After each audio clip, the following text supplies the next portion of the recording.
something. Yeah. You're now rocking with Gerod, the voice they couldn't silence. New Orleans, stand up.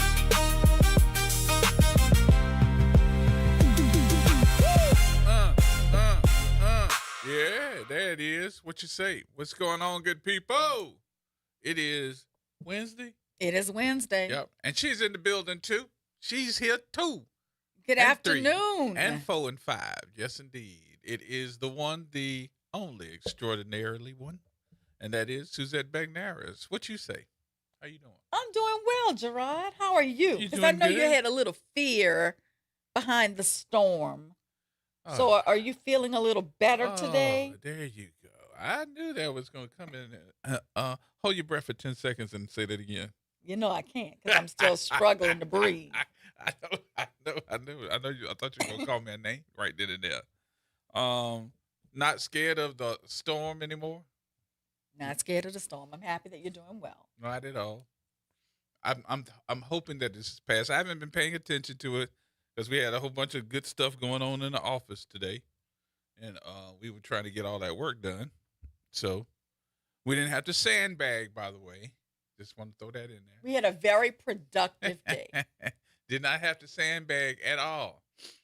I thought we were going to have to sandbag the front areas, but I thought we were going to have to sedate Gerard, but he survived the storm. I'm happy to report. I did. I did. I don't like the tropical storms. I do not. I've seen the tropical storms bring in more water sometimes than some of the hurricanes they be talking about. But anyway, we're going to get past it. A lot of stuff happening in the city. I want to start cussing a little bit, but we'll get to that part. But I want to say to New Orleans, to the people of New Orleans, y'all stood up, stood out, showed up, and showed out yesterday at the meeting with the Ethics Review Board. Absolutely. And I think that just shines a light on the importance of WBOK and what we offer to the community in terms of talk radio. We were able to explain very succinctly to the public the role of the OIG, the role of OIPM, the reason for the division between the two agencies, the importance of keeping them separate and distinct. And because we explained it so well, I think people understood it. They understood the importance of showing up and showing out before the Ethics Review Board. Noonie! And because of it, yes, Noonie, shout out to you. And because of it, Stella Cement was reappointed as the new police monitor. She will continue in her role. She has been reappointed to a 4-year term by the Ethics Review Board. This agency, as you know, is responsible for investigating fraud, waste, abuse, and inefficiency across city government. So we are very pleased to announce that our political advocacy has, shows that if we show up together, we can defeat the powers that be. Stella's going to join us in a few minutes. She's going to join us by phone to give us some insight on this is what she wants to make sure that everybody understands what her role is, what she does, the trust that she brings in the community, as well as how you can make sure that if you see something, say something. She's going to tell you more about that as well. But I talked to her this morning. I told her congratulations, and that, it's apparent that when she spoke yesterday, and listen, I'm not there, but we had 411 going on because everybody in there was telling us what was We going had on. Noonie reporting live. At Noonie, we had a couple of other folks as well, but Noonie is the main one for me that told us that, when she spoke, everybody stood up and applauded. She got a standing ovation on her presentation to the people and to the Ethics Review Board. I understand the other candidates didn't fare out as well. I even heard that there was conversation about, what's going to happen in the community. This is about the community, not about law enforcement, and which it ended up being a conversation. And I think the other ones could not deter and find out what the deal was with, knowing the difference between the two. And during the Tuesday's board meeting, the two other finalists appeared in front of the board. Patrice Rose, who's the chief of inspections and evaluations For at the the New OIG. Orleans OIG, Mhm.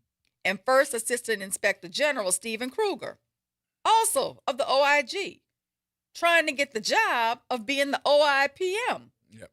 That does not keep the agencies distinct. And I'm happy that the public understood what we were saying and came out to make their point known to the Ethics Review Board. Congratulations to everyone involved, those that stood up. And guess what? We need to have more of that. Stella's going to join us in a few minutes. And she's going to give us the details of what she plans to bring in for the next 4 years and talk about her crew too. But switching gears just for a minute before we talk to Stella, we went off yesterday about 1:45 when we got breaking news that this city council punked out. And the mayor. That's a good word. And the to use. AG. Punked out DA, I'm sorry. with letting those charges go against the attorney general, saying that they did not threaten or intimidate anybody over there. And before we left out, we played her words, not Helena ours. Moreno's words. We didn't make this up. This is what Helena Moreno said on her Instagram. And we were like, wait a minute, I'm confused. But to see what's going on and to hear, I think the last conversation that we had about this was this lady, talking about Liz Morrell, is going to turn on them and come right back and throw this in their face and put some charges against them. And the first thing that came out of her mouth today was, I'm not done with this. I'm not letting this go. It's like we have a crystal ball over here at WBOK, but it's called common sense. But apparently common sense is not too common. Today I want to slow the story down. I want to walk through it step by step because too much has happened too quickly for us to reduce it to one headline. And the one headline everybody else is covering today is charges dismissed against Attorney General Liz Muriel. That headline tells us how the criminal case ended. It does not tell us how we got here. It does not tell us what happened inside and around the grand jury. It does not explain why the Louisiana Supreme Court stepped in almost immediately in an unprecedented action. It does not explain why subpoenas were issued by the AG's attorney. It does not explain why people were trying to quash those subpoenas. It does not explain why the people served with those subpoenas fought to prevent the production of communications. It does not explain why the mayor of New Orleans and 5 members of the city council asked the prosecutor to dismiss the charges brought on their behalf to the grand jury. And it certainly does not explain why Attorney General Liz Muriel stood before the cameras after the dismissal of the case against her and said, "It's not over." Today, we need to examine this controversy through a very simple principle that most of us learned as children. When you give in to the schoolyard bully, the torment does not end. Yep. It usually gets worse. The bully learns that pressure works. The bully learns that threats produce compliance. The bully learns that fear can accomplish what reason and persuasion could not. And once the bully learns that lesson, that it can punk you at any time, the next demand is normally greater than the first. So let me say that at the outset. I'm using the word bully as a political and institutional metaphor for the state of Louisiana and the AG. I'm not declaring as an adjudicated fact that any particular person committed criminal intimidation or unlawful retaliation. But it certainly appeared that way, and that's what the grand jury found. That determination, requires evidence, and it was the grand jury's finding. But let's examine the conduct. The mayor went on her Instagram of her own volition and said over and over again that she was being threatened, that she was being intimidated, that the council was being intimidated and threatened by the AG and that she was not going to stand for it. And all of this was in the context of Calvin Duncan and the clerk of courts race, right? Yep. And she was going to stand strong. They were going to hold the line. They were not going to be bullied. Well, as a result of that, a grand jury was impaneled to see if Liz Muriel did, in fact, intimidate them against the law. And the grand jury found that they did. So, here we are. The grand jury puts its neck out. The grand jury indicts. And now you want to have the mayor, the Orleans Parish District Attorney Jason Williams, and members of the city council issue a letter that basically says, we didn't feel threatened. We didn't feel intimidated. Why? And we want to drop those charges. Sure, you're right. We don't want to prosecute that. Mm-mm. You need a hit? It's crazy. Take a hit. I mean, it's almost like don't believe your lying ears. Because they got to be smoking something. They gotta be. I just don't understand it. I don't understand how we get this spin. Like we didn't hear her out of her own mouth say they were being intimidated and threatened. I don't get it. I mean, what could be the explanation? All I know is I'd love to know then what's in those text messages and in emails they didn't want to produce. What has happened to make them all of a sudden reverse course and change their story? Other news outlets are reporting that New Orleans is being the bigger person. New Orleans is doing the right thing because we didn't want the economic backlash that we were going to get from the governor. We're already getting it. Yeah, I mean, He's pulling money out of the city of New Orleans right and left. You would think that, and I don't want to use this as extortion or any type of bribery, but you would think that there was some kind of deal made that says, hey, I'm going to give y'all back y'all money. Mayor Helena Moreno withdrew the request for the State Bond Commission approval of the $110 million bond sale. So, but now, what do we get? What are we getting? I heard no quid pro quo. I heard nothing that the state was going to give us in exchange for dismissing these charges. I've not heard Liz Muriel say, hey, I could have used a better choice of words and own some accountability for what she did. Oh, she's stuck her I boobs haven't out. heard a thing, not one concession from the state. I just see our mayor and our city council members giving in to being bullied. Liz got balls. Liz got somebody by the balls. Dooney. What's up, Gerard? Oh, what you say, boy? Man, listen, Gerard.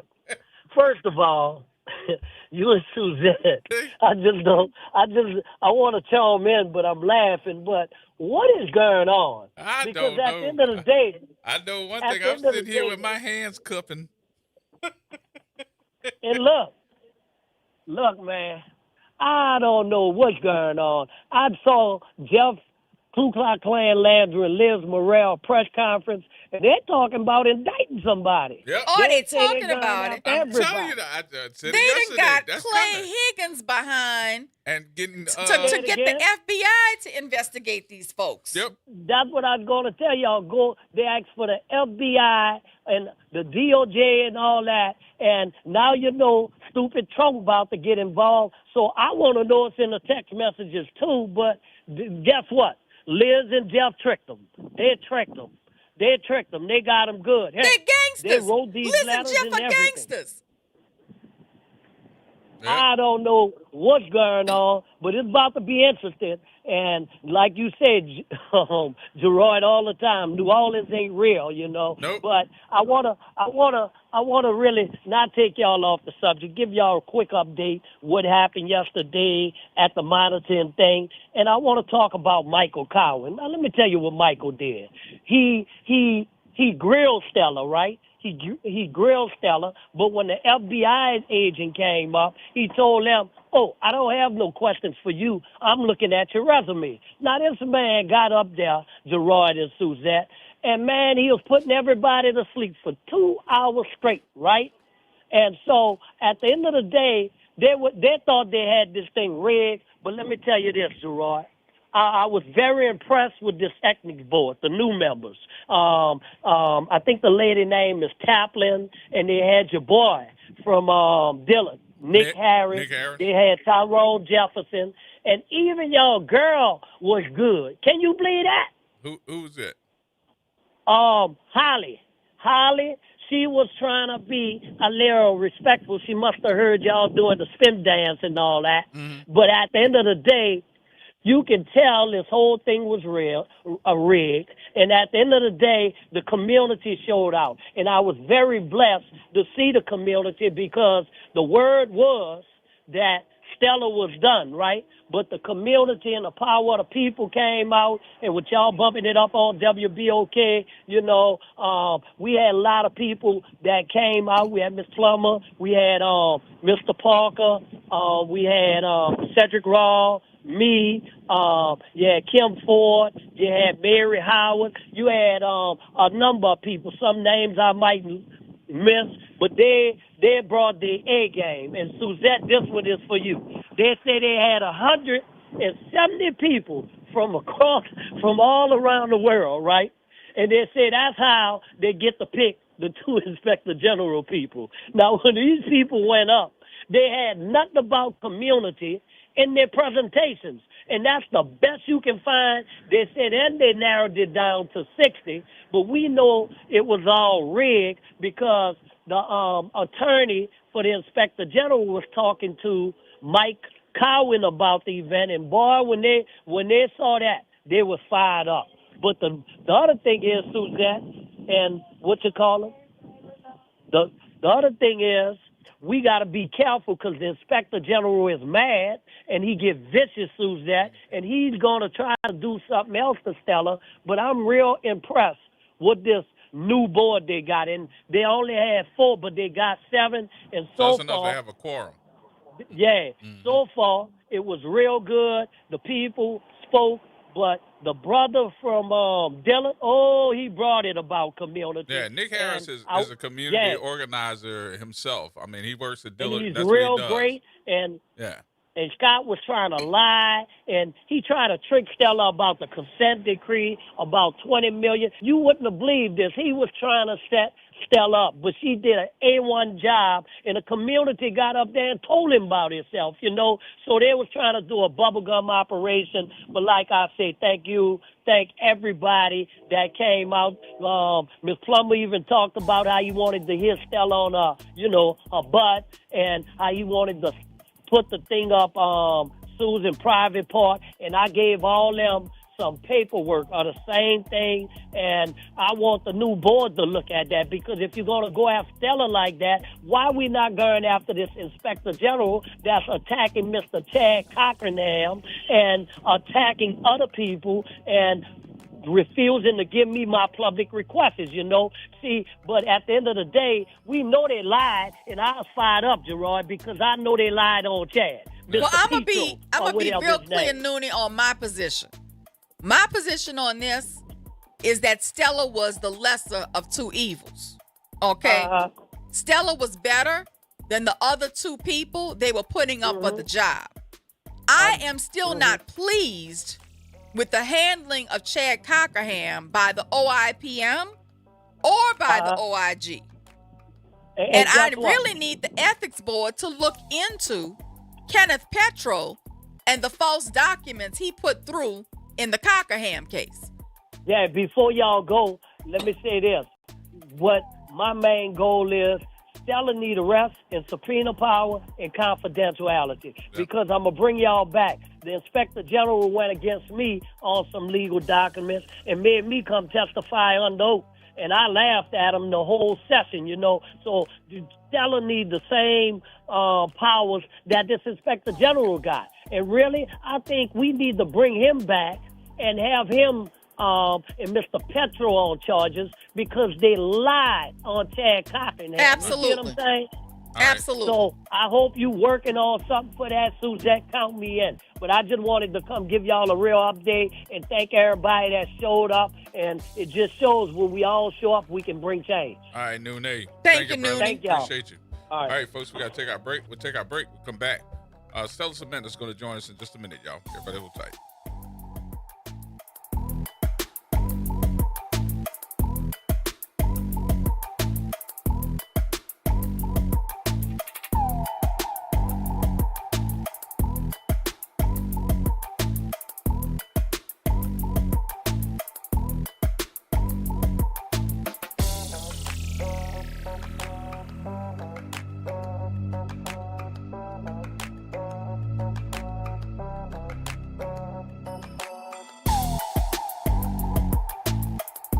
Norman Robinson is back, Can you hear me now? and he's taking no prisoners. Can you hear me now? Each weekday, Norman Robinson brings you commentary with Off the Top. The incident was shocking, disturbing, disgusting, disappointing, and sad. Each weekday, Off the Top with Norman Robinson is heard exclusively right here. It's Off the Top with Norman Robinson on WBOK 1230 AM. We are the rhythm of the streets. The flavor in every dish. The story in every song. We are New Orleans Tourism and Cultural Foundation. We help artists build the future of New Orleans. Because when the culture thrives, our people thrive. Every note, every brushstroke, every dish is a door opening new possibilities for those who carry our traditions forward. And when we open that door, the whole city moves forward. For New Orleans Tourism and Cultural Foundation, culture is our open door. Greetings and salutations. I am Elwood B. Coulon Smith, chairman of the board of the New Orleans Regional Black Chamber of Commerce. We'd like to invite you to tune in every Wednesday at 12 noon on WBOK to listen in on Black to Business and be a part of the movement that's going on. Thank you. Greetings, New Orleans. It's Jamar McNeely, CEO of Inspire NOLA. Join us for our annual Inspire the City Backpack Giveaway on Saturday, July 25th, beginning at 10 a.m. at McDonough 35 Senior High School. Students will receive a free backpack filled with school supplies while supplies last. We also have limited laptops, gas cards, and more. Be there Saturday, July 25th, 10 a.m. at McDonough 35 Senior High School. Let's inspire the city.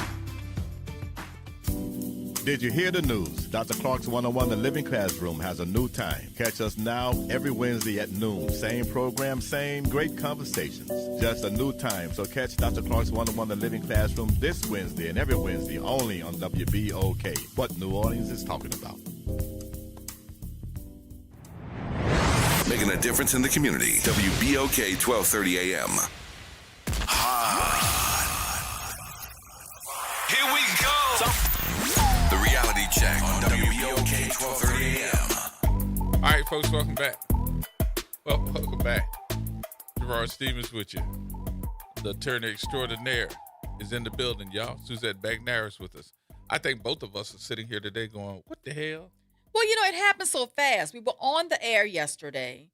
We were walking our listeners through the subpoenas that were issued, what they were looking for in the subpoenas, why they suspected that the grand jury secrecy was violated, what the objections were to turning over the emails and the text messages. And while we were talking about it in real time, they said they were going to drop the charges. They were going to drop the case against Liz Murrell. Mm-hmm. And immediately we start processing what was happening in real time and said, don't be fooled. You're going to drop this case and Liz Murrell and Clandry are still going to come after you. They're going to indict you. They're going to say you brought a frivolous lawsuit. They're going to get lawyers disbarred. They're going to try to say someone perjured themselves before the grand jury. We said in real time, they were not going to take this lying down. They were going to take the dismissal of the case against Liz Murrell as a statement that the case was fraudulent in the first place or lacked merit in the first place. And they were going to come out swinging harder. And I think I kind of stood out and said, nah. I don't believe that Lori White is punking out or did anything that could question her integrity as a judge or a lawyer in this. You did say that. I said I needed to see the text messages. Right. Because the text messages they were talking about seemed curious at best and potentially unethical at worst. So I wanted to see the text messages. Mm-hmm. And then this morning we wake up and we see shortly after Lori White moves Wednesday to dismiss Louisiana Attorney General Liz Murrow's indictment, Murrow does a press conference and says she will continue to push for answers about how the criminal charges came to be, adding, "It's not over." Now we're hearing scuttlebutt about them going after Professor Redbottom and trying to wanting to disbar him. We're hearing that they might go after Lori White and try to disbar her. We're hearing a lot of things about them getting a Clay Higgins, trying to get the FBI and the Justice Department to investigate the city council and the mayor and the DA's office and Lori White. I mean, these people are swinging back, and they're swinging back hard. You know Clay Higgins is a part of MAGA. Absolutely. And he done reached out to Washington, D.C., the DOJ, and what's the name of the FBI? And the DOJ is just a branch of MAGA now. Let's be plain. Right. And they're going to get it, too. They're gonna do this. Because Clandry is definitely Lil Trump. And, the mayor and they're going to dismantle him. The mayor and 5 city council members wrote to Lori White asking her to dismiss the indictment. They said the continuing conflicts were distracting from important public work. They said their request was not driven by fear, politics, or personal interest. They said the public interest would be better served by moving forward rather than prolonging litigation. They identified the financial losses and threatened city priorities. That sounds like more of a threat you were kowtowing to. They also made a remarkable statement.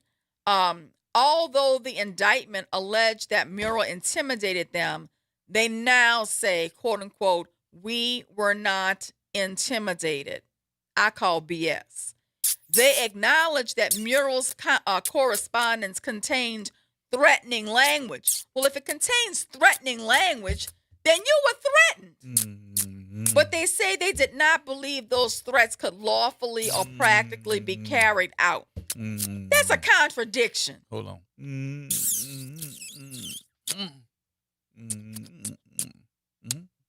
Oh, somebody's doing that. Mm-hmm. Somebody's definitely doing that. Somebody's definitely kissing behind. Mm-hmm. Then those same officials asked the prosecutor to dismiss the charges because the broader conflict was producing harmful consequences for the city. In other words, you scared. Legally, an alleged victim's subjective fear may not always be dispositive.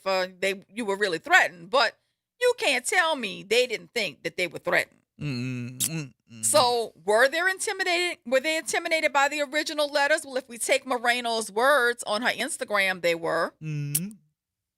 So I guess the question is, because other stations owned by other kind of people are saying that this was leadership. We're saying this was surrender. So let me tell you what the other people are trying to say. The other people are trying to say that the mayor and the city council members are responsible for the welfare of New Orleans residents. They have to consider drainage, and they have to consider roads, and they have to consider public safety, and they have to consider city finances, and they have to consider whether a prolonged war with the governor and the attorney general will harm the people who elected them. And they say sometimes leadership requires de-escalation, Gerod. Leadership sometimes requires choosing practical results over symbolic victories. But does leadership require you to bend over? That's what I want to know. Because it seems here that our mayor and our city council are saying that justice is negotiable when the economic cost becomes too high. Yeah. And that's dangerous because now a criminal case should not be used as leverage, and it should not be used for political gain or political means. So what happens when New Orleans opposes another state law? What happens when the city challenges state control? What happens when local voters select someone that the legislature or the government does not favor? What happens when they keep removing our judges off the bench down here? What happens when they remove the clerk? What happens when they remove the DA? What happens when they remove the mayor and the city council under the new law they enacted last legislative session where they say they can remove anybody for malfeasance? Right. So what happens? In this malfeasance? Look, it sounds like they're saying it's malfeasance. So So what happens when they remove all of y'all who kowtowed to them just now? Will the unspoken message be that they can do whatever they want, that they can remove whoever they want, and that we just need to bend over and take it? Because that's how bullying operates. The bully does not need to repeat every threat. Once the victim understands the power imbalance, they continue to be victimized. And that's what looks like is about to happen here. It really looks like we have given in to the schoolyard bully who took your lunch money on Monday, escalated and took your jacket on Tuesday, and then escalated and took your shoes on Wednesday. And now you're naked. Woo-oo. What that is swinging? Oh.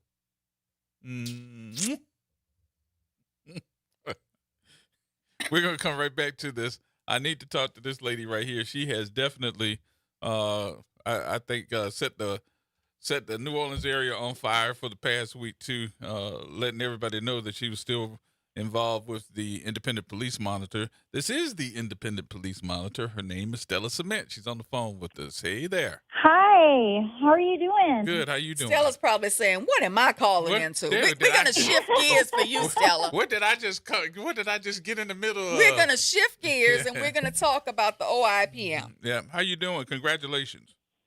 Thank you so much. I am so happy right now. I'm really honored. I'm overwhelmed, and I'm just very happy. So let me give you a little background. I'm not trying to get you to comment on it, but I do want to give you a little background on it. But I thought it was really interesting, the fact that you were still involved with this case and what you're doing, your job. And then all of a sudden, I hear that, okay, they're trying to put some more people in to be the candidates to run against Stella. And the two candidates that were, I guess the candidates that they vetted to run against you were two people from the Inspector General's office. Well, I was a part of when they had the issue with separating the two and also making sure that your budget is on one side and that budget is on another, and you report directly to the Ethics Review Board. So I kind of wrote that letter, and we've been preaching it all week. We had a lot of folks that wanted to show up yesterday and make sure that they were heard about the work that you do, how you've been doing it. I heard that Nick Harris had questions, too, about the other candidates and what they were going to do, and your presentation was all about community. Can you give us some details of that? Yes. So I had the opportunity yesterday to present what my vision for the Office of the Independent Police Monitor is. And I really focused on how I believe the Office of the Independent Police Monitor is about three separate causes. It's ensuring compliance and reform within the NOPD. It's amplifying the needs of the community. And then it's working with the NOPD to make that police department a safer and non-discriminatory workplace for all. Mm-hmm. And yesterday, I kind of walked through why that's my vision on different tenets of what it is to be a police monitor, from understanding the unique history of New Orleans to being able to anticipate future need, to adapting to whatever our current need is, whether that be like the end of the consent decree or budgetary changes, understanding what the law is that governs our different offices and our different functions, and then being able to look to national best practice to be able to draw from successful tactics and policies that are working in police departments and police oversight offices across the country. Mm-hmm. And I presented all of this to the community and to the Ethics Review Board, and then I discussed what I thought some of my goals should be moving forward for the Office of the Independent Police Monitor if I was to remain the leader of the office.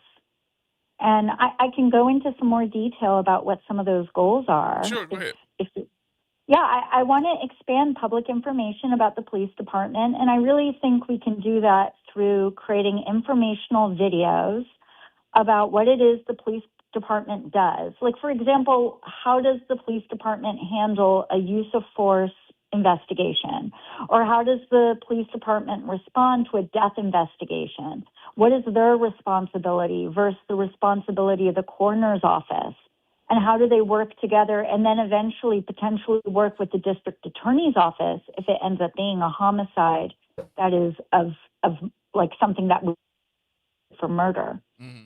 And so I really think informational videos like that would be helpful to the public. And then I discussed writing more reports that would be able to talk about different topics of policing that I know matter to the community, like use of drones or facial recognition technology. I talked about building the police misconduct force and award database, which has been a multi-year project that we've been working on with the NOPD and with then council member and now Mayor Helena Moreno's team and Capital Projects. I also discussed how we can use audits to be able to ensure compliance moving forward. And I said we really need to look at the cases that are getting refused by the district attorney's office to understand why they're refusing those cases. Is it because there's illegal searches and seizures? Is there because there is potentially police misconduct or just weak investigations in general? And that we could create teaching moments from those refusals to be able to make better police investigations moving forward. And I also discussed the importance of us having surveys where we survey the public, where we survey the police department, and we ask, how are police officers feeling? What is their perception of their own police department? And we ask the public, what do you think the quality of interactions with the police department are? And we also talk to people who've been detained by the police to understand what that experience was like.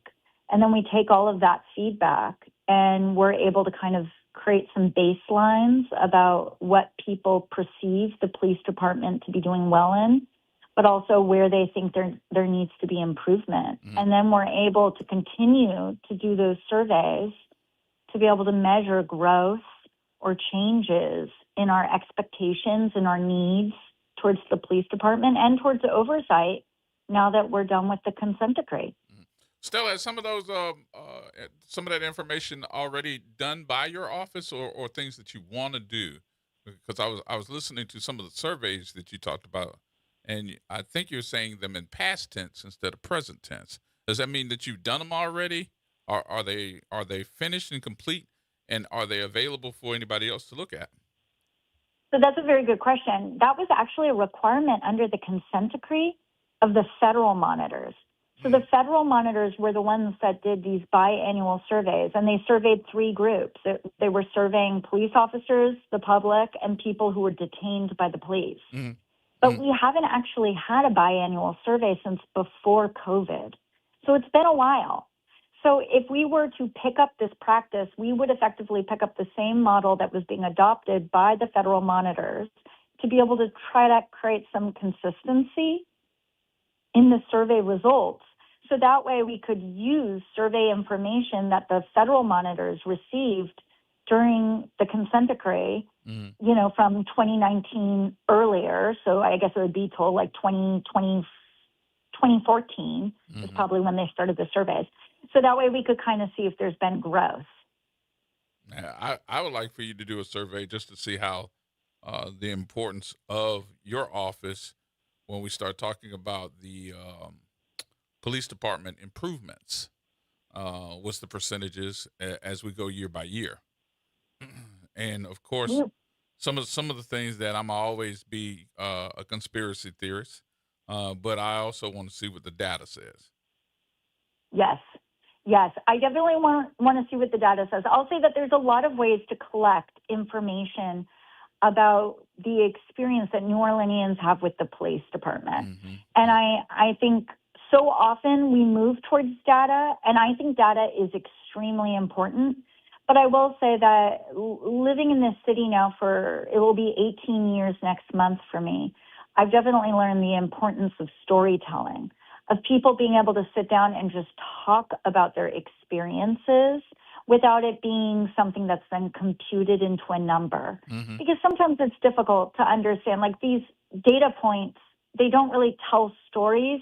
It's difficult for us to see the human experience behind data.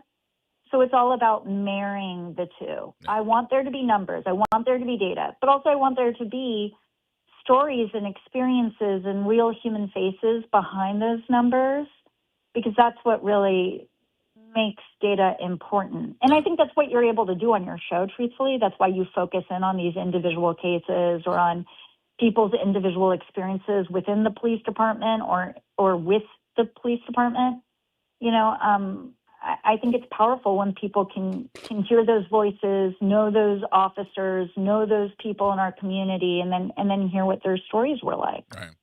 Well, I'm not going to hold you all day long. I just told you I wanted to tell you congratulations. The community stood up for you. They stood for a reason. They really did. And I'm glad to see that you were successful. One question, I want the truth from you. Did you think you were going to be very successful? Because in my opinion only, I'm not putting words in your mouth, I thought the fix was in.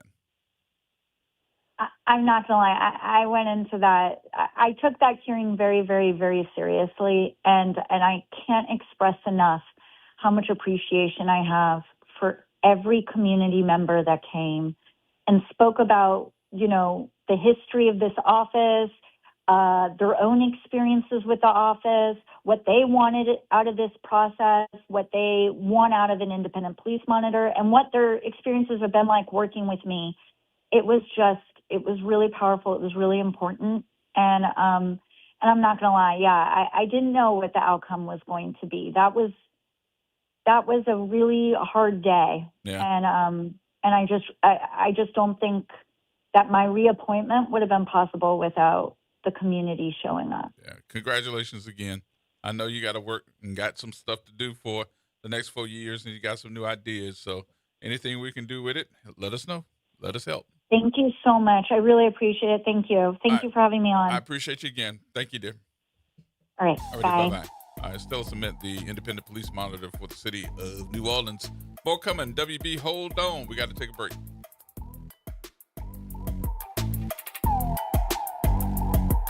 This is Monica Pierre along with Sally Ann Roberts Daybone, co-host of Your Power is On. Tune in Sunday mornings from 7 to 8 a.m. for music that feeds the spirit. Get your Sunday on. Right here on WBOK 1230 a.m. and WBOK1230.com, the station you listen to all day long. This is The Law in Your Legacy. I'm attorney Pete Hamilton. I'm attorney Ryan Hamilton. When it comes to family planning, should you go with a will or a trust? A will is like leaving instructions to the court. It tells them who gets what, but your family still has to go through a succession, which can be costly and time-consuming. A trust, on the other hand, avoids court altogether. So when the time comes, everything transfers smoothly to your loved ones. It's a little more work up front, but way less hassle and expense later. Plan smart, save time, and take care of your family. This is not legal advice. That's just a tip brought to you by Liberty Bank and Trust. For more information, go to libertybank.net or contact us at 504-915-5016.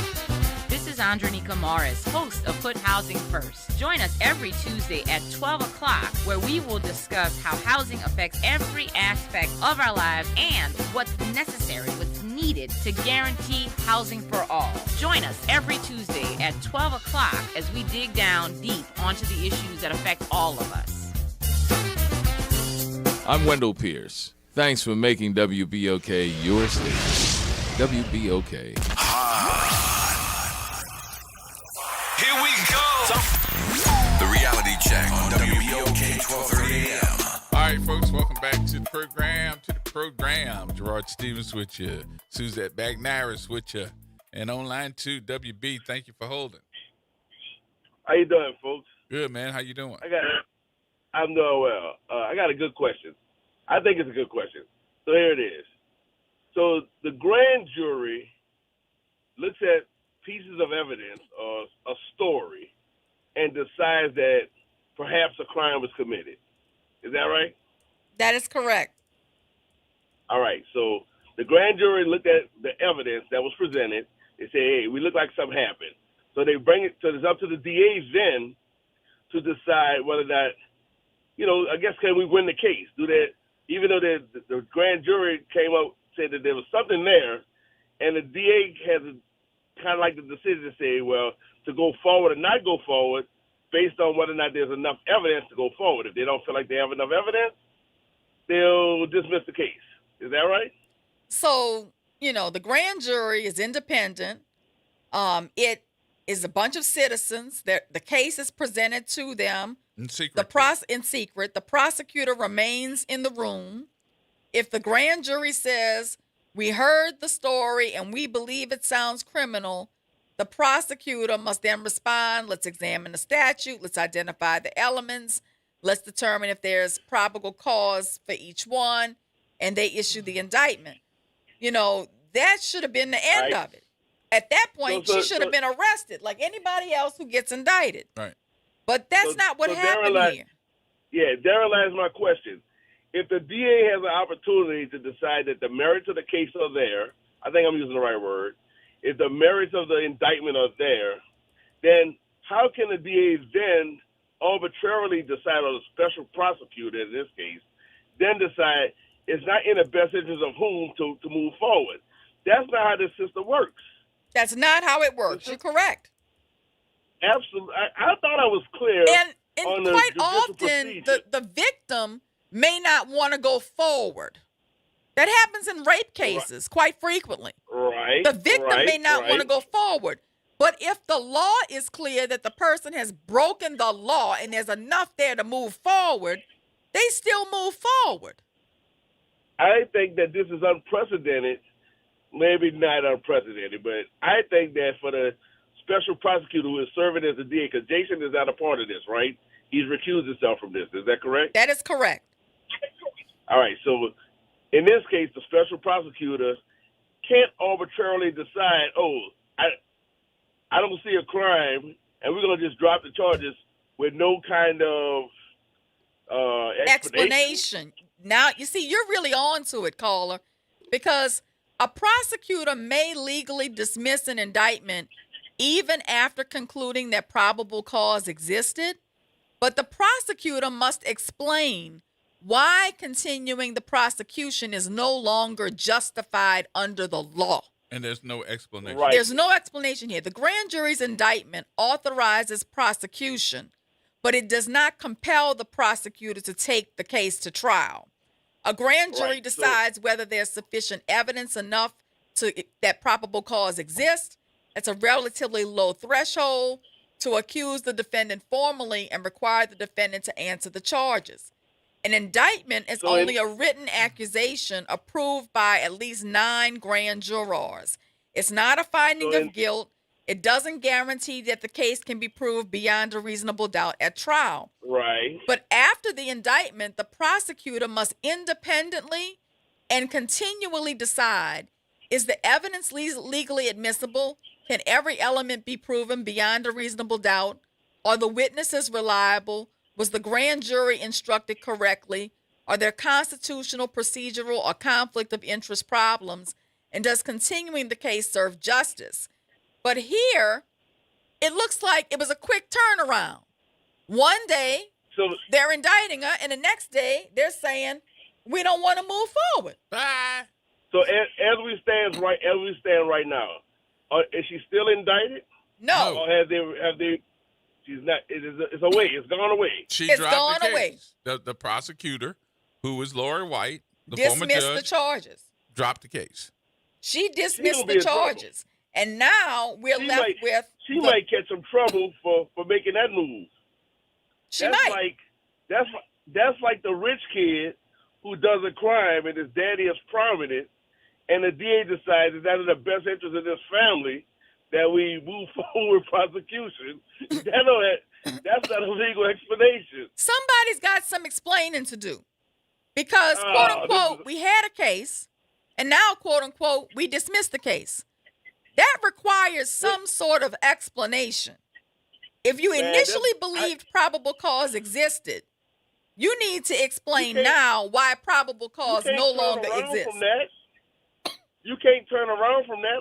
This is a hot mess. That's the best way I can describe it. Hey, thank you. I just wanted to check out my little legal mind that I got over here. Well, your legal mind is working just fine. Because there is a disconnect here between having probable cause on a Tuesday and no longer having probable cause on a Wednesday.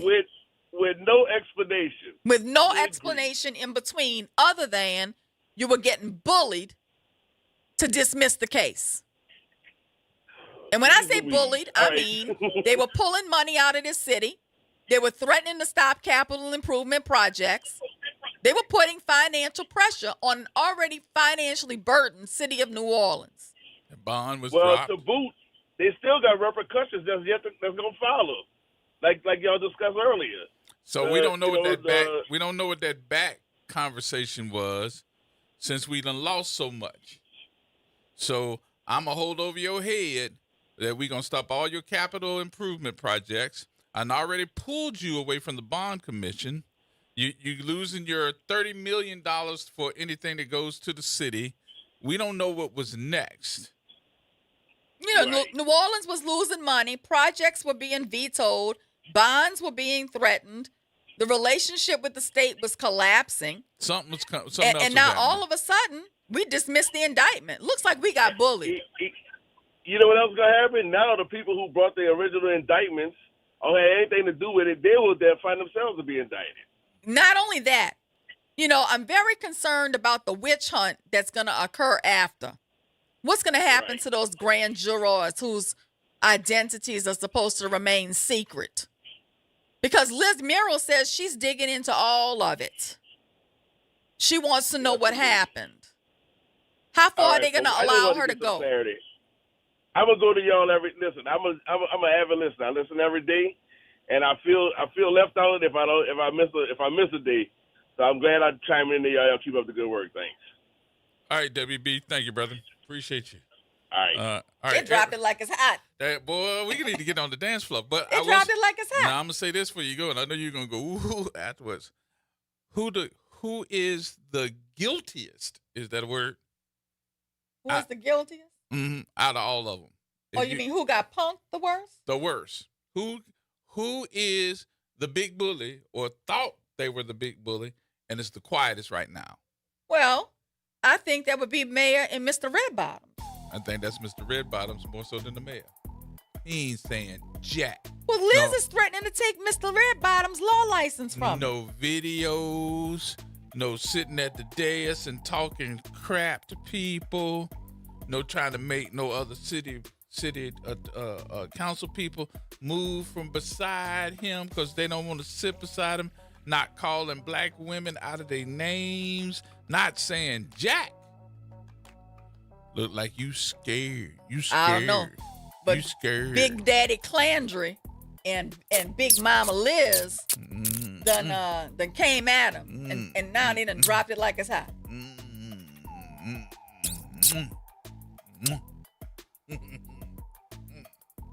Let me do it again. At 5 o'clock, y'all. News is next.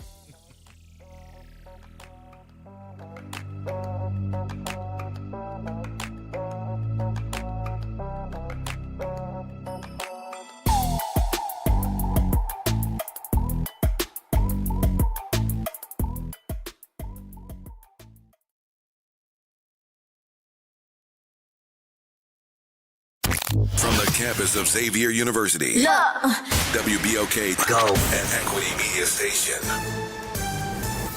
I'm Bree Wood with BIN News Now. Colorado has recorded 64 earthquakes so far this year, most of them in the southern part of the state. Seismologist Paul Earle says, historically, it is a seismically active area. I think it's the Rio Grande Rift that cuts through there and is a source of faults in the area. But the activity isn't just tied to natural fault lines. Human activity can also play a role in triggering some of the region's quakes.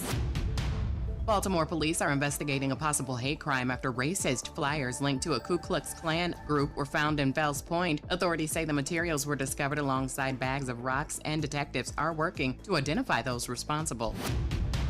And former NFL star Le'Veon Bell was arrested in Ohio on a Michigan warrant tied to unpaid child support. Bell's attorney says the payments were based on his former NFL salary and no longer reflect his current income. Get BIN News Now on demand 24/7 on the iHeartRadio app.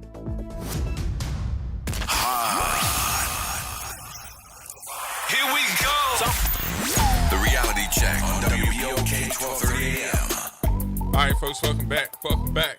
After 5 o'clock on your way home, please drive with care. Please drive with care and pay attention to if it's going to rain or not. Pay attention. Just pay attention. All right, Henny Penny. All right, here we go. Eric. Hey, God bless y'all. How you doing? All right, how you doing? All right. In terms of the indictment being dropped, maybe due to suspicious causes, and there's no explanation for the indictment given, can this indictment be reinstated, or can this whole process be stayed until it's investigated? Because there's so much shadiness around it. They are actually going against the grand jury as well. So, yeah. Let me tell you how rare this is. Right. Okay, I'm going to go back to my rape victim comparison. Let's say a woman decides that she no longer wants to participate in the prosecution of her case. She no longer wants to face her accused. Or a man, doesn't have to, rape victim doesn't have to be a woman. In a criminal case, the victim does not own the right to prosecute. The state does. Right. A victim's wishes are an important factor, but they are not automatically controlling. For example, prosecutors sometimes continue prosecuting serious violent crimes like rape, domestic violence, homicide, and child abuse, even when the victim no longer wants to participate. That's correct. They may do so because they believe there is sufficient other evidence because of concerns about witness intimidation or trauma, or because they conclude that the public interest requires prosecution. Here, I would say the public interest required prosecution. And the special prosecutor, Lori White, could have stood on all 10 toes and said, I don't care if the mayor and the city council no longer want to participate. She's facing 80 years. Right. We're going to continue to prosecute because the public interest requires prosecution. I would submit to you that the interest of the citizens of New Orleans in having their own autonomy to elect their own public officials requires prosecution. Intimidation of the mayor, intimidation of our city council members requires prosecution. New Orleans is worth standing up for. And for Liz Muriel to get a walk for intimidating the city of New Orleans and then turn around the very next day and say, gotcha, now I'm going to prosecute you, is very telling. We have given in to a bully who is going to continue to come after us. And I got to say, and I'm going to, again, stand on the fact that I had said earlier, something's going on with Lori White. If she's involved into that, Pat Fanning issue or whatever, I just don't see that as Lori White's MO. Something is going on that we don't know about. And look, I hope that the special prosecution, not the prosecution, but the grand jury folks, I hope that at some point you're listening to what we say too. You all have rights as the grand jury, even if those have been dropped, then don't they? I think they do. And here's the thing. And if they do, then they need to go back in and reevaluate that themselves. And listen to this. Listen to the words that Liz Muriel used very carefully. Liz Muriel actually accused our mayor and city council and the grand jury that handed up the 16 felony count indictment against her on July 2nd, she called them, said they should be charged with malfeasance. Okay? She's swinging back with the word malfeasance. And if you remember, in this last legislative session, they said they can remove people for malfeasance in office. Right. So, Eric, either way you look at it, there's something funny going on.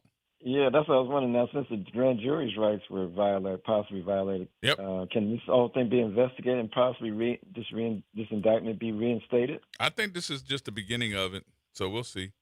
And because now you got the outside folks trying to get in, what's the name, Clay Higgins, also the FBI, the DOJ, and you know they're going to bring Trump in too. Yeah, it just looks so shady. And like you all have been saying, the city is the citizens are getting the shaft behind all this, and so many people's rights are being violated. It feels like something has to be investigated here before it continues on. Yep, so, you're right. Appreciate it. All right, my brother. Talk to you in a minute. Galloway. What's going on, Brother Gerod? What's happening with you? Well, it seems like I'm good. Or y'all cool. Y'all cool down there? Oh, we good. You sure? I think. Well, your mayor first started talking like she was part of the big bad. She was the big bad wolf. She said, "How you gonna cross that water?" Woof, woof. Then look, Jeff Ledger said, like Denzel said, King Kong ain't got nothing on me. I'm about to put charges on every single one of y'all. Yep. Helena came back and said, "I'm like Barney. I love you. You love me." Man, I ain't never seen nothing like this. How embarrassing can you be, New Orleans? And what type of support as the leader of this city do you lose when you basically give in? You just sold this whole city out. And look, Liz said in her press conference, you can't be friends with someone who wants to put you in jail for 80 years. That's a quote. See what I'm saying? See, they didn't kick Helena out of the little deer camp. Don't worry about it, Helena. Tell them you got a white horse on Mardi Gras that they can ride with you. This is embarrassing. But I've been telling y'all, that woman don't know what the hell she's doing. And now the chickens are coming home to roost. Don't be surprised if Helena don't turn state's evidence on everybody in them text messages. That's another thing you got to watch when it comes to people like that. Because if Liz and them say it ain't over with, guess what? She going to sit there and say, "I'm going to tell first." Watch these folks, man. But I wanted to call y'all and tell y'all about the autopsy today of the preliminary of autopsy and how the state of Mississippi is really doing these people dirty. Mm-hmm. They did not send every piece of that young man's body to Washington for the independent autopsy. Are you talking about Nolan Wells? There's Nolan Wells. His throat was missing. And I said, why was his throat be missing? If you look on the back of his head, either that's a cut or a bruise or something. Now, in my opinion only, that looked like somebody took something and hit him back there. Like a bat. Yes, a bat or anything, something like that. That's the same thing that what's his name was saying, the attorney, Ben Crump. They couldn't remove his head, but they could remove his throat. Because I'm telling you, with my use of force expert, I know how to hit somebody in the back of the head to snap their neck. Now, I'm not saying that's what happened now, but that's what it's given. But the medical doctor in Mississippi, if y'all ever get a chance to read about this crazy lady, her name is Dr. Stacy Turner. Every time a black person dies mysteriously in Mississippi, her autopsy always come back as accidental or undetermined. The black young man that died at Delta State, which the police said, "Hey, looked like it's a suicide." She said, "Oh, okay, signs of suicide." That was her analysis or whatever. Colin Kaepernick went and got that body and did an independent autopsy. You know, that man was found to have defensive marks and he died of blunt force trauma. So they playing with these folks in their face. Them folks in Mississippi are locked tight. I ain't never in my life told folks this before. 500 to 600 white people on the island and nobody say nothing. That's what you call Mississippi. The good old boys are protecting them other three boys. this new friend and came out and said, yeah, I seen him on the beach. He was slurred and drunk, this and that. Who are you? Like the family said, we don't know who this person is either. So everybody that's going on the news right now that's Caucasian are saying the same story. The young man was drunk, and he was slurring his words, probably on some type of drugs. Meanwhile, the man's organs, his neck, and other pieces that couldn't determine the cause of death was not given to the independent autopsy. You got at least 5 more weeks or maybe 4 more weeks before Mississippi releases theirs. So good luck to that family, but I wouldn't stop fighting. But that's all I got to say, Gerard, man. It's so hot out here. I'm about to go buy this block of ice from the devil. Yes, And indeed. y'all tell Helena it's okay to say she don't know what the hell she's doing. Resign, white devil. Galloway up out of here. All right, Galloway. Yes, indeed. So where are we going to go? Where do we go after this? Because tomorrow's going to be something new. Well, I think they have really boxed themselves into a corner. Now they're going to face some type of legal action for malicious prosecution. Cliff is telling me that Landry is saying that Jason Williams' law license should be taken. Well, Landry's going full barrel against him. He wants JP to lose his license, Lori White to lose her license, Jason Williams, anybody involved who has a law license, he wants to take it. This is the thing. The grand jury does not simply walk into a room, pick up a newspaper, read a letter, and decide someone committed a felony. Grand jurors hear evidence presented during secret proceedings. They receive legal instructions from the court. They hear witnesses. They review documents. And importantly, they rely on the prosecutor, Lori White in this case, to explain the law that applies to the facts before them. Mm-hmm. The prosecutor is the lawyer in the room. The grand jury members are the citizens. Their responsibility is to determine whether probable cause exists. The prosecutor's responsibility is to explain what the law requires. So Governor Landry's trying to dig into this to see how did this indictment come about? Mm-hmm. Who were the witnesses? What evidence was shown to them? But ain't that a little bit digging into something that you don't have the right? Yes, it's digging into the secrecy of the grand jury proceeding. So you're violating the rights of the grand jury. They're making it very clear that's what they intend to do. And more than likely, you're going to expose the secrecy of who these people are. That is exactly what they're letting you know in your face they're about to do. So as the children say, they playing in your face. By weaponizing the FBI and the Department of Justice to dig into this grand jury proceeding. And Higgins is going for Cash Patel. He's not trying to get the local law office. That is precisely why all Congressman DOJ. Clay Higgins sent a letter to FBI Director Cash Patel. And Higgins wrote in his letter, there were significant questions regarding the proper application of the law during the grand jury proceedings. Mm-hmm. Notice what he did not say. He did not say the grand jury committed crimes. He did not say the prosecutor committed crimes. He did not say the indictment was corrupt. Instead, he asked federal authorities to review whether politics improperly influenced the grand jury's decision-making. That is a request for investigation. So Governor Landry has gone even further. He says the federal government should come in. At the same time, Louisiana State Police have reportedly been reviewing aspects of the grand jury proceedings at the governor's request. Mm-hmm. So as of today, the FBI has acknowledged receiving Congressman Clay Higgins' letter. The FBI has not confirmed whether a federal investigation has begun. The state police are investigating our mayor, our city council members, our DA, Lori White, and the grand jurors, and I guess the judge. And that is highly unusual for a grand jury proceeding. So what we hadn't said is that this is going to leave also sitting out in the wind in his draws, Leon Roche. It is, which is ironic because that's the judge they saved. Yep. So now he under investigation. Look, they are using some very strong words, malicious prosecution, malfeasance. they're not playing games with these folks down here in New Orleans, and we knew it was coming. Absolutely. Cedric. Yeah, hello to the both of you. We knew it was coming, and what makes our politicians think that this governor and the AG will play fair with them now?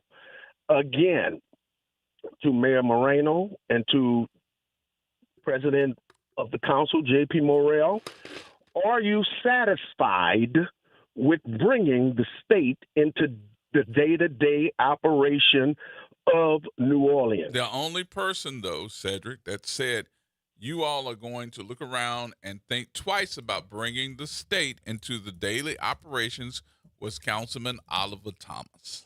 He said y'all should not do that. And people can go back to the council meeting of October 28th of 2025, and he said they're not coming in here to help us. They're coming to take over. Yep. So people need to, and you know what?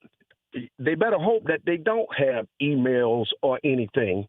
And now with the new law where they can remove you, then maybe they should be removed. Y'all have a good day. All right, Cedric. Thank you, brother. A lot is going to depend on why the indictment was dropped. So I don't know how this would go, but I'm not too upset about if they're telling me that they're going to remove them. The part that I'm like upset is that you shouldn't have the ability to appoint somebody after you remove them. You should give the people of New Orleans a chance to say hey and nay on whether they want somebody to be removed or if they need to serve their full term. This plays into a larger agenda. Jeff Landry wants to control the city of New Orleans. So he's going to appoint. He is an opportunist. He is going to use this as an opportunity to appoint his own people. If that's the case, he's going to put his... And they're not going to look like us. Oh, no,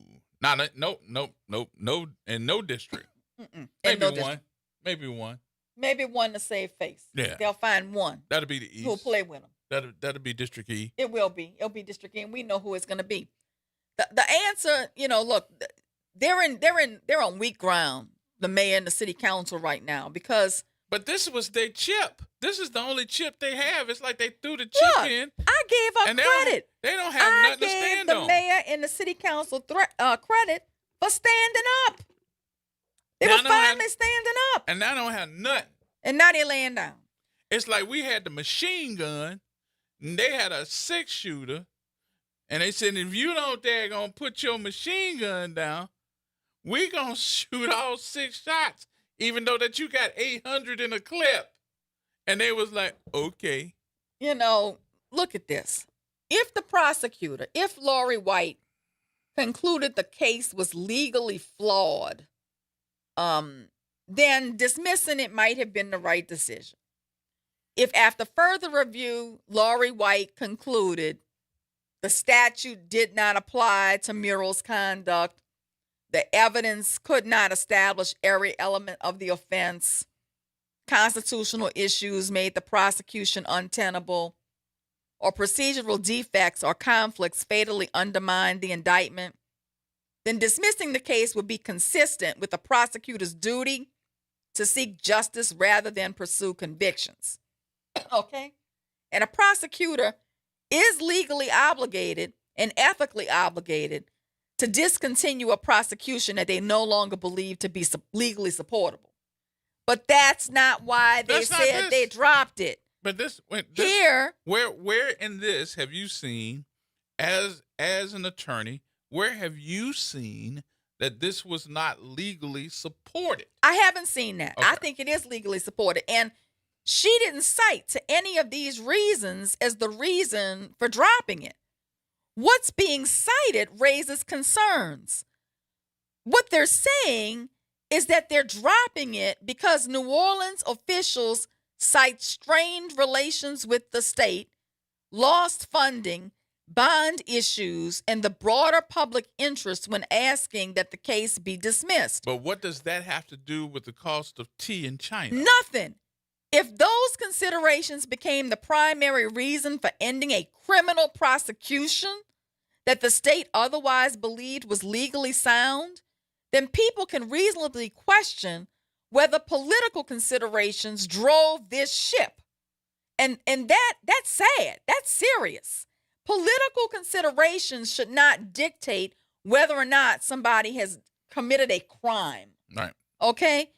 Politics seems to be putting its foot on the scale of justice, and I think that is dangerous. And I think that the Attorney General's side was more scared than this side, because I think they got scared when they had to produce their cell phone records. There you go. Their text messages and their emails. And if I had to rely on anything else, that would also go back to what Nooney said, because Nooney has been talking about for the last year that he's asked and did a public records request for text messages, who's been visiting the OIG's office, what's been going on. And they didn't want to give him that. And they still There's have something in y'all phones, brother. There's something in y'all phones, sister.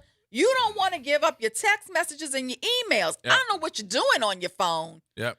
But whatever you're doing on your phone, need to stop. You don't want people to know about it, and you need to stop. Yep. Because I'm going to tell you something. Cash Patel going to get your phone. And he going to drink after he get all the messages. Him and the rest of them, they're going to have some parties. They're going to drink, and they're going to be flying around on the jet. Cash Patel about to get your phone. So whatever it is you didn't want people to know, whatever you hiding, you better start having some serious conversations with the people you hiding it from. I think we because it's about to come out. We might have to do a as Nola turns. I think we do that every day on this station because it sounds like a damn soap opera. It sounds like a soap opera in here. I mean, indeed. Think about it. Several events occurred in rapid succession.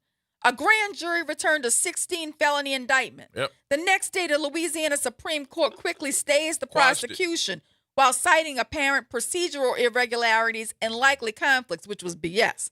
The defense sought subpoenas to examine how the indictment came about. And right after they start those subpoenas, the mayor and several city council members asked that the charges be dismissed. And when you look at the chronology of events, and then they got real you don't quiet. want to turn over your phone records. Don't forget to throw in there. There's a couple of them that got really quiet. And the special prosecutor dismissed the indictment. I don't know. It seems like y'all had something y'all didn't want to produce. This has become a show. It has become a show. Mm-hmm. All right, we got to take a break here. We'll take the break. We'll come back. Take some more telephone calls, y'all. More coming up in just a minute. Right here on WBOK.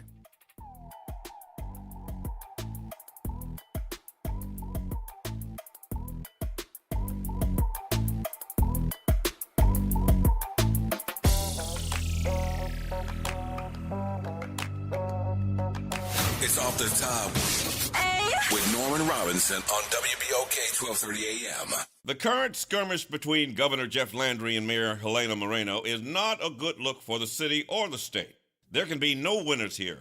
Louisiana cannot possibly prosper by weakening New Orleans, and New Orleans cannot prosper by constantly bickering with Baton Rouge. The people did not elect leaders to win political feuds. They elected them to solve problems.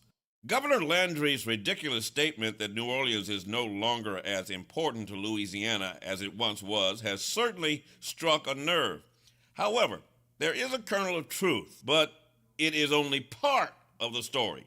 Historically, New Orleans once dominated Louisiana's economy to an even greater degree than it does today. But since Hurricane Katrina, Baton Rouge, Lafayette, Lake Charles, and more recently, major industrial and technology investments in North Louisiana have broadened the state's economic base. Economists acknowledge that New Orleans is no longer quite as dominant, but still dominant as it was decades ago. But that is very different, mind you, from saying New Orleans is no longer indispensable. New Orleans, make no mistake about it, remains Louisiana's largest concentration of economic activity. Orleans and Jefferson parishes consistently rank among the state's largest generators of sales and income tax revenue. The Port of New Orleans remains one of America's most important maritime gateways. New Orleans is still Louisiana's international brand. Moreover, there is tourism. If someone in Germany, Japan, Brazil, Canada, or California says they're coming to Louisiana, odds are, as you overwhelmingly know, They're coming to New Orleans. Mardi Gras, Jazz Fest, the French Quarter, the National World War II Museum, the Garden District, the food, the music, the architecture. It is difficult to imagine Louisiana's tourism industry without New Orleans serving as its global ambassador.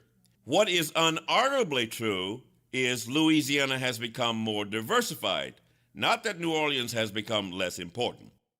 As for the ugly mess at the root of this controversy, the restructuring of New Orleans courts, we now have the governor, the attorney general, the mayor, the city council, the legislature, the Orleans Parish grand jury, and the Louisiana Supreme Court all caught up in this struggle over power, local control, and the rule of law, ironically with the attorney general under indictment. The dispute has even spilled into financing, with the city withdrawing a bond request amid fears of state retaliation, with both sides accusing the other of harming the state's interests. To her credit, Mayor Helena Moreno has extended the olive branch to the governor. The governor is being a jackass and so far refused. My advice to the governor is stop being a donkey's butt, sit down with Helena Moreno, be a statesman, and solve this mess. This is Norman Robinson off the top.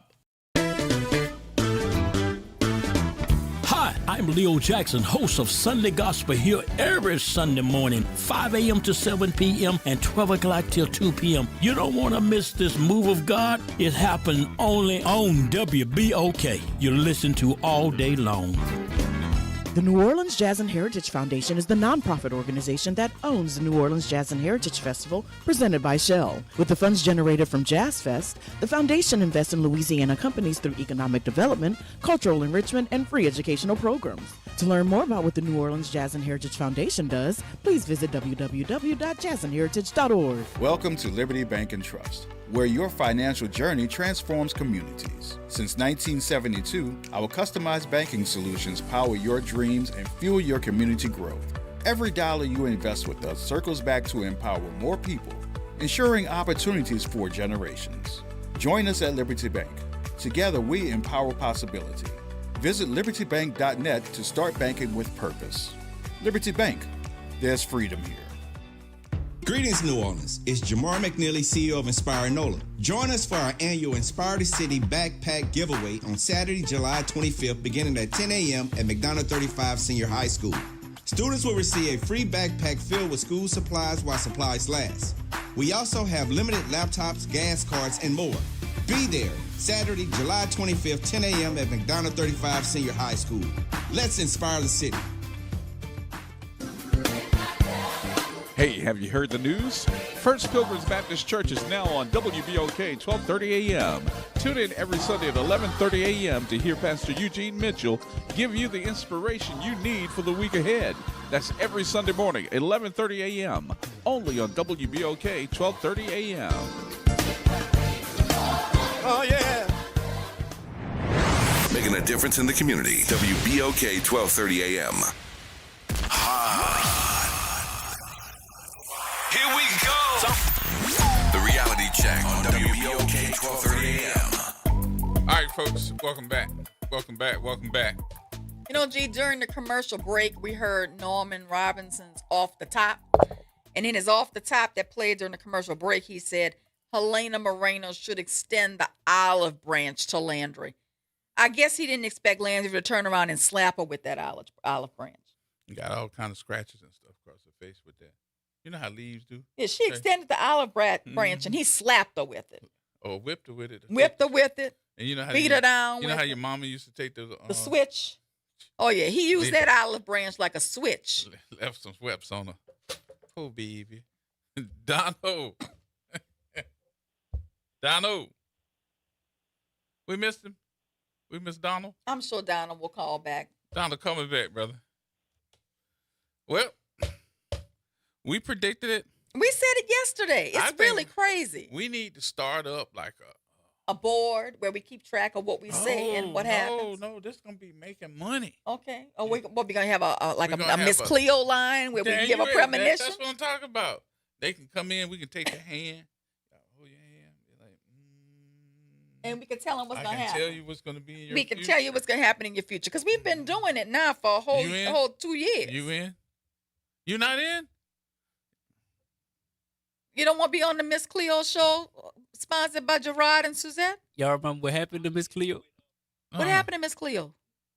She get exposed and sued and all that. We ain't gonna have to worry about that. We don't have to worry already about telling everything you. we said came true. Yeah, we're gonna You put know, a I disclaimer. tried to help TD move. I told TD she was gonna get indicted. Look what happened. Yeah. So here we go. We told them that this was gonna happen. Look what happened. Mm-hmm. It's just, it's one thing after another.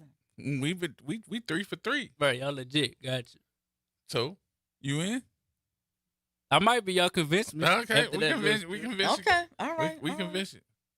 We're going to tell the truth about certain folks. Mm-hmm. Well, they have 18 more months of Jeff Landry. 18 more months of his 4-year term. A lot can happen in 18 months. I hope they are preparing and trying to vet a candidate that they're going to run so that we're not in this situation for the following 4 years. We will. But we got 18 months of this to endure. I'm worried about several things. Is he going to run for president? Because that's what's being said. He's going to be the king of Iceland. Greenland, what is it? Well, they're saying that he is preparing himself to take over where Trump has left off. And he wants to run for president. I don't know who put that out there, who makes him think that he could be a serious candidate. But, God bless him if that's what he want to do. But maybe it get him away from here. I just don't see a whole lot. And maybe I'm just a naysayer. I don't know.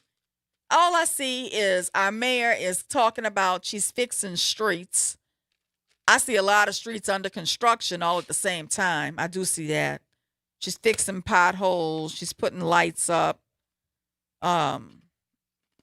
Is that what we wanted? Is that all we wanted?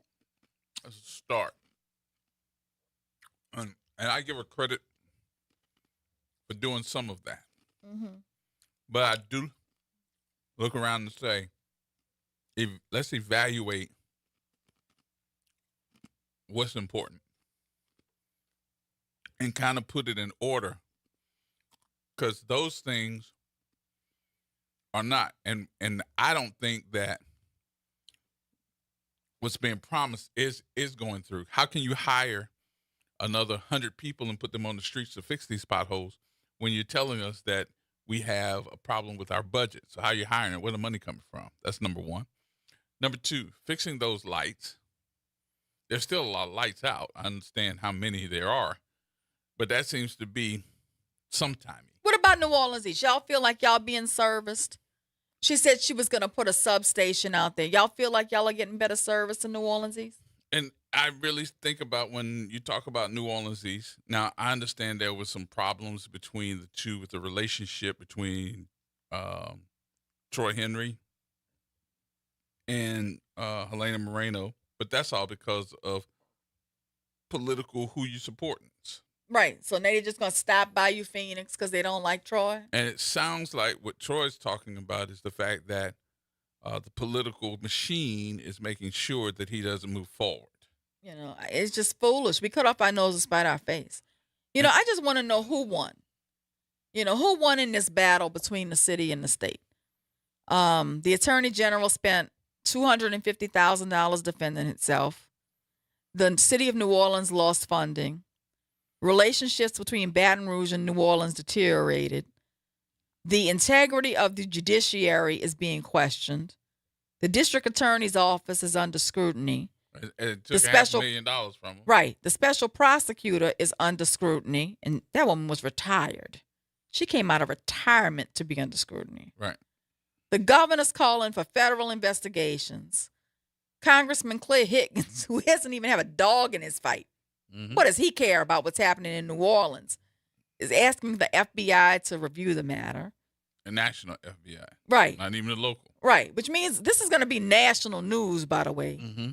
And when every institution is accusing another institution of misconduct and malfeasance, public confidence suffers. Mm-hmm. The big victim is not Liz Morel. It seems like it's the public. It seems like the faith that the public has in the justice system is what took the big hit. Mm-hmm. You know, grand jury proceedings are supposed to be secret. Now we've got the precedent of being able to subpoena phone records of everybody involved. We accept the secrecy of the grand jury process because of the trust. We have trust in the process, right? Mm-hmm. We have trust that prosecutors will accurately explain the law. But now we have to question that. If we believe these text messages from the special prosecutor to be true. And if they're not, I mean, there better be some text messages right now, because if they're not, I'm going to sit up here and I'm going to ask that everybody join me with the new You Got Punked song. Because y'all got punked if there are nothing in those text messages, but they saying that they are, and you all got punked. Because that's the only card that you all had going for you. And you all let them have it. Oh, no, we're not going to play this game. No. And y'all saw what you're dealing with. When you're talking about a snake, the first thing you got to remember about a snake is that he was a snake before you trusted him. Right. And then come up and bit you. But if prosecutors are really sending text messages outside of the grand jury process and sending text messages saying, I really didn't want the grand jury to indict, that's troubling. Either way, it's troubling, right? Either they're lying about Lori White sending the text messages, or she sent the text messages. Either way, it's very troubling. And I hadn't got to the point now where I'm looking around and saying to myself, which one do you believe? And here's a bigger issue. It shines the spotlight on who gets charged, who receives plea officers, who goes to trial, and who has charges dismissed. Mm-hmm. That's very discretionary. It appears that people with money and influence and position can get charges dismissed. Money, influence, and position. All three. So. But your cousin Pookie can't. You know Pookie? Pookie get 30 years. Pookie get life. I you knew Pookie. Girl, what you doing on Pookie? Everybody got a cousin Pookie. So my Pookie and your Pookie could be different. They could be different Pookies. But they be in the same cell. Can't get out. But Pookie not getting the Supreme Court to stay his prosecution. Pookie's not able to get the text messages from the DA, the special prosecutor, and the judge. Mm-hmm. All three. Pookie's not able to do any of that. Coordinated. Mm-hmm. It's a coordinated effort. And it's not what was the word you used with Granny? Incredulous. It's incredulous. The entire situation seems incredulous, Gerod. Incredulous. I was like, let me look that up. We have to start wondering if the whole thing is just incredulous. There's so much butt kissing it in this judicial system that we have in this city. It just makes me want to throw up. Because nowhere else could any of us get this type of favor. Because this is what this is. This is favor at the highest bull crap. Privilege. I'm going to call it what it is. It's white privilege. Yeah. Terry. It's white rich privilege. I'm going to call it what it is. What's happening, bro? Hey, how you doing, Gerard? What's going on with you? How you doing? I forgot it. Miss McNair's. Yeah, it was good seeing you, bro. Yeah, I know. I was just thinking about you, and I told you at the gas station about Attorney General. What her name? Morrell. What her name is? Liz Morrell. Big Mama Morrell today. Put some respect on her name. Yes, indeed. Okay, that's right. But look, I told Gerard about it at the gas station. He acted like he was unaware of what I was talking about. No, I didn't talk to you. I was trying to pump my gas in. Yeah, he was just trying to get your gas. You was smoking a cigarette. Yeah, you ain't got to tell the I'm world. like, yeah, she's standing about to be smoking a cigarette. Annie Penny was scared. Annie Penny was scared. He All was right, about let to us blow stand up. by you at the gas pump with them fumes up there smoking a cigarette. He talking about that. I was like, move, Negro, move. You talking to an army veteran? I went through bombs and everything, so I know about Well, we ain't have to. explosives, You ain't have to prove nothing to me. No, but hold up. I ain't going to be long, but I want to tell both of y'all something now. Just hear me out for a second. Now, explain to me, Ms. Wagner, and you and Gerard, how did we get rid of Mayor Cantrell? She was such a terrible mayor. Now, hear me out. She was such a terrible mayor, with the state. They didn't get along and all that same thing. So you mean to tell me this new mayor, who I didn't vote for, I don't have nothing against her, but, I mean, that's just me. But I'm saying they look like they went after harder at this new mayor that we have than they did after Mayor Cantrell. I mean, explain that to me. I want both of y'all to explain that to me. I'm going to let you have that one. You gonna let me have that one? Mm-hmm. I'm going to smoke my cigarette. I think that, and I've been saying from the beginning, I think that Mayor Cantrell did a fabulous job in the beginning of her administration. Yes, she did. I think she proved herself to be an extraordinary leader during COVID. I think that she had a lot of great things she was accomplishing in her career and for the city. But then I think she took a turn and she self-destructed. We could see the behavior right in our face. We called it out here. I called it out here on the air. I tried to make her reverse course because I knew they were going to come at her because they hold black women to a different standard. And that's what I think happened with her. I think she self-destructed. I think the things that are happening to her now are of her own doing and downfall, and I wish it had been different. With this particular mayor, I think this particular mayor wrote some bad legislation as a state representative. That's right. And she put that forward to reduce the number of judges. And then when this MAGA administration came in with a similar agenda, she could not swing back because she had started that ball rolling. And so she and her cronies laid down and did not fight back. And when they realized no one was going to fight them back from the New Orleans delegation, they took an inch, and then they took a yard, and then they took a mile. I also think that this mayoral administration, which used to be a city council member, created a budget crisis while she was on the city council that now she's having to live through as a mayor, which is a self-created problem as well. I think in the beginning she had favor from the MAGA folks in Baton Rouge, and they thought that she was going to play along by not fighting back. And then when she did indeed fight back and take a swing back at Liz Murrill, now she finds herself uninvited to the party in the future. So that's how I think we got to where we are. And unfortunately, this is where we find ourselves. Now, was it the right thing to do to be the bigger person, to extend the olive branch, to dismiss the criminal charges? Was that the right thing to do as a fiscally responsible agent of the city of New Orleans? But Suzette, I really thought that was their girl. That she is their girl. I thought she was their girl. They were just so excited that Cantrell was finally, indicted and out of the way. And I thought this was their girl. What happened to that? Well, this was their girl, but the minute that Liz Murrill sent a threatening letter to her and she swung back, at the point she swung back, then she was no longer playing according to the MAGA rules. And if you're not with us, you're against us. There's no in between.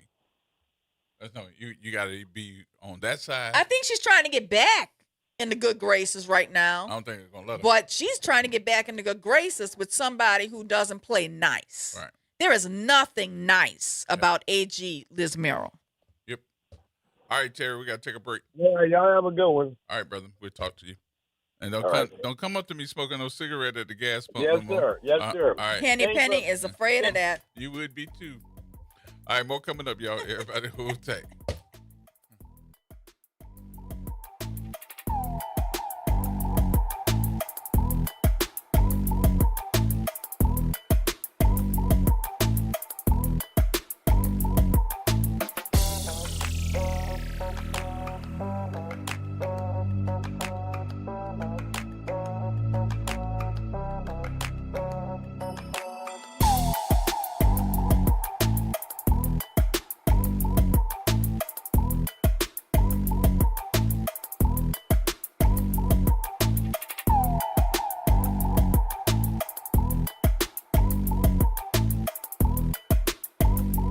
AURN News. I'm Ebony McMorris. Benjamin Netanyahu is a war criminal, the architect of a horrific genocide against the Palestinian people.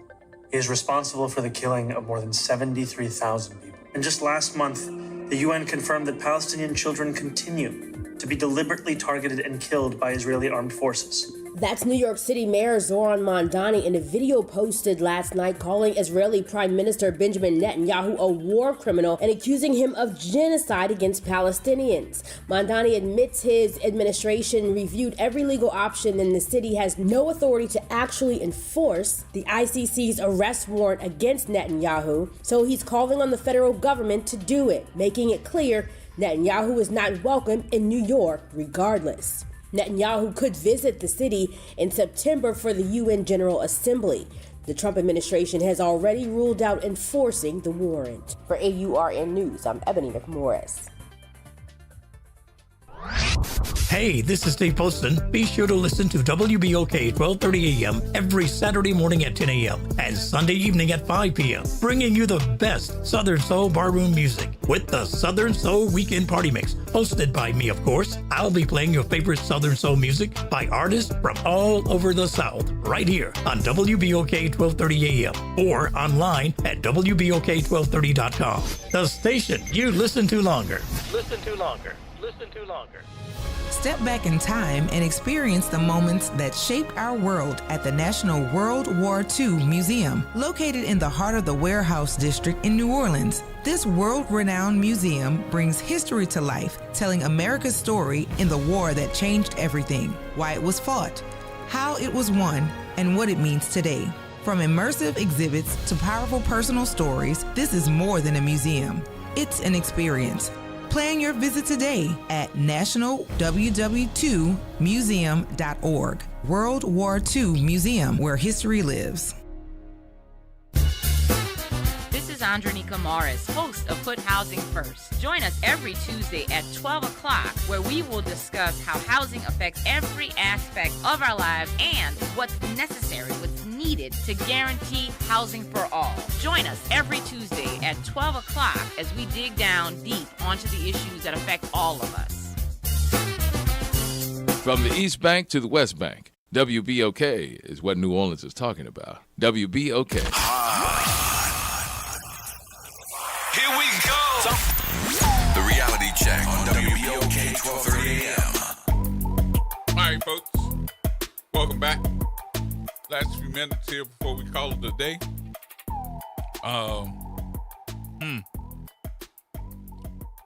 When you woke up today, did you think that, and you know, we have not mentioned this, but I think it would be in our best interest to talk about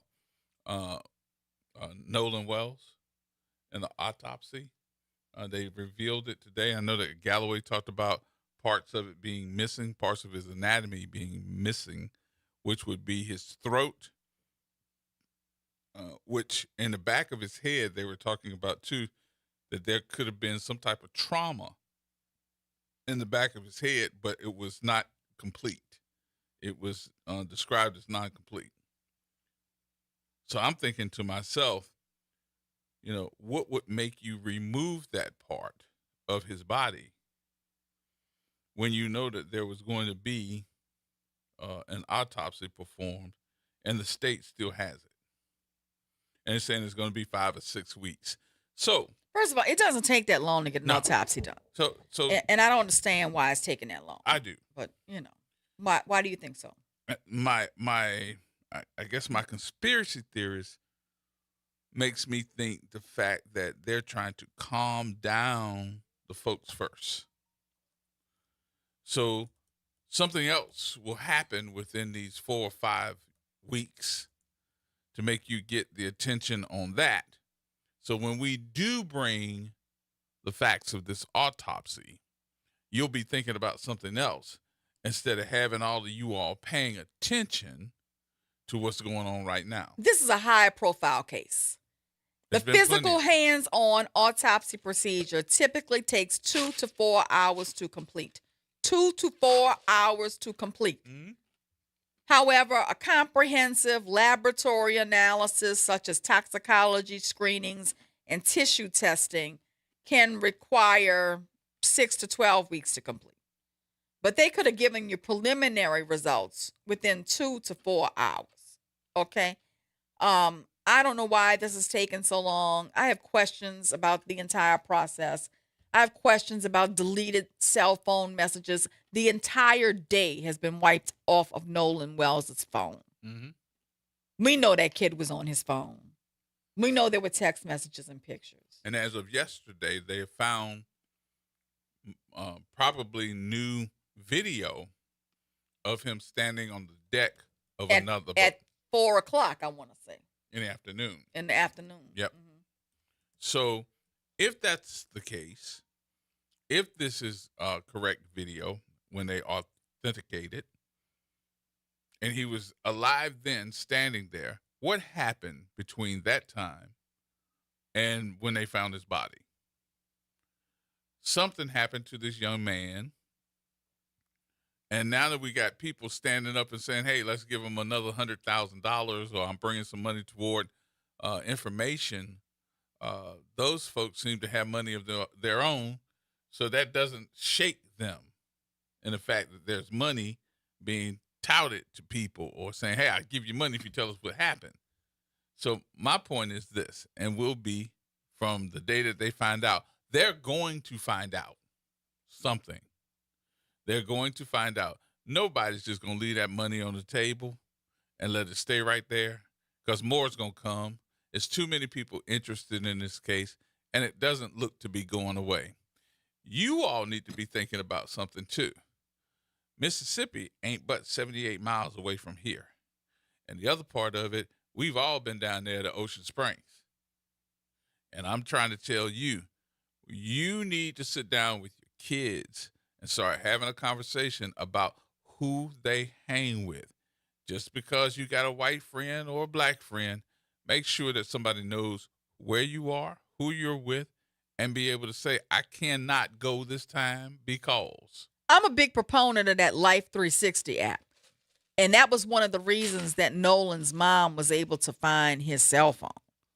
My entire family's on it. I'm sure there are other apps like it, but it lets you see where people are in real time.